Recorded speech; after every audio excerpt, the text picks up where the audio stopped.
Hi hello నమస్తే welcome to our channel నేను మీ చార్మి.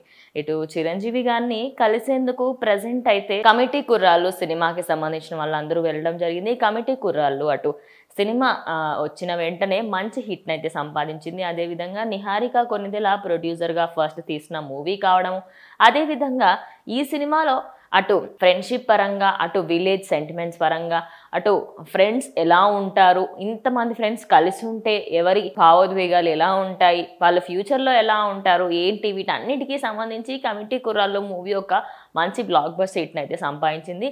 అయితే ఈ సినిమాకి సంబంధించి ఎంతోమంది ఇందులో ముందు సినిమాలలో చేసినప్పటికీ కూడా ఇందులో హీరోలుగా చేసిన వాళ్ళందరికీ కూడా ఈ సినిమాతోనే మంచి ఫేమ్ వచ్చింది అనుకోవచ్చు. అయితే ఈ సినిమాలో హీరోగా నటించిన యశ్వంత్ అయితే చిరంజీవిని గురువుగా అనుకుంటారంట.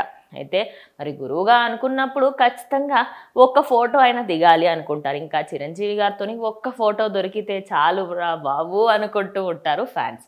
మరి అలాంటిది ఆయనని గురువుగా భావించే వాళ్ళు ఆ టీంలో ఎంతోమంది ఉన్నారట. అయితే అదేవిధంగా యశ్వంత్ అనే హీరో ఆయనని ఫోటో అడిగినప్పుడు అటు భుజం మీద చిరంజీవి హ్యాండ్ వేయగా ఆయన కూడా ఆయన వెనకాల సైడ్ నుంచి హ్యాండ్ అయితే వేయడం జరిగింది. సో అక్కడ చిరంజీవి గారు పిఆర్ఓలు అయితే ఆయనని పక్కకు తోసేయడంతో కొంచెం భయాందోళన అయితే చెందిండంట. ఎందుకంటే అమ్మో నేను ఏమైనా తప్పు చేశానా అనే విధంగా కొంచెం ఆయన ఆక్వర్డ్గా ఫీల్ అయ్యాడంట. అయితే కొద్దిసేపటి తర్వాత చిరంజీవి వచ్చి ఏమీ కాదు వాళ్ళు అలానే అంటారులే అని చెప్పినప్పటికీ కూడా అబ్బాయి దూరంగానే ఉండేసరికంటే ఇలా రా అని చెప్పేసి చేతు తీసుకొని భుజం పైన వేసి మళ్ళీ ఇంకో ఫోటో కూడా దిగడం జరిగింది.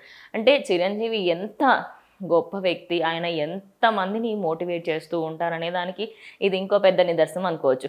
మరి ఆయన బర్త్డే సందర్భంగా ప్రతి ఒక్కరు కూడా ఆయనకి విషెస్ చెప్తూ ఉన్నారు. అదేవిధంగా ఇటు కమిటీ కుర్రాళ్ళ టీం కూడా ఆయనకి విషెస్ కూడా చెప్పింది. సో ఇది వాళ్ళ వీడియో. ఇంకో వీడియోతో మళ్ళీ కలుస్తాం.